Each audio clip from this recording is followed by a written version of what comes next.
से Allianz Hyderabad, Allianz Pakistan और मेरे पाकिस्तान के नाम रोशन करने वाले जो कि इस दुनिया में हैं और जो नहीं हैं, उन सब की जो यादें वाबस्ता थी हैदराबाद के रानी बाग थिएटर से, जो कि 15 साल बाद ये हैदराबाद का जो ओपन थिएटर था ये अल्हम्दुलिल्लाह ओपन हो गया है आपका। और मेयर हैदराबाद काशिफ शोरो साहब हो गए, इसके अंदर शकील सिद्दीकी साहब हो गए और आयुन हैदराबाद हो गई, इससे सलीम टिप्पू साहब हो गए,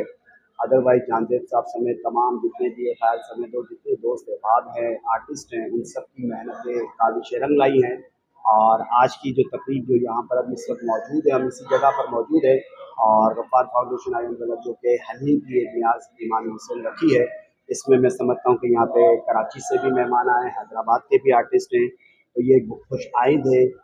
मैंने अभी देखा चेहरों पे मुस्कुराहट और रौनकें थी तमाम आर्टिस्टों में, जो 15 सालों से जो ऑफ था वो ओपन हो गया। तो ये न सिर्फ पाकिस्तान के लिए, शहर हैदराबाद के लिए, सिंध के लिए एक यकीन खुशखबरी है। और यहाँ पर चूँकि राहत फ़तेह अली खान से लेके, मेहदी साहब से लेके, मोइन अख्तर साहब हो या उमर शरीफ साहब हो, इन सब ने, नूर जहाँ साहिबा समेत यहाँ पे सब ने आके यहाँ पे ज़रा प्रोग्राम किए थे। अब यकीनन यहाँ पर फिर दोबारा से रानी बाग के अंदर जो है वो 13-14 से प्रोग्राम शुरू होने जा रहा है। तो ये मैं समझता हूँ कि ये रौनकें बहाल हो रही है। तो I hope mayor of Hyderabad का स्पेशली थैंक्स कि काशिफ शोरो भाई ने अपने ज़ाती काविशों से इंटरेस्ट लेकर with in the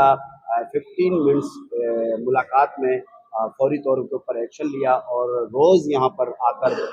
Salim Tipu साहब और वो यहाँ मौजूद होते थे, काशिफ साहब खुद आके निगरानी करते कामों की। तो मैं आपके तवज्जुह से हैदराबाद को और इसमें जिसने कार खैर में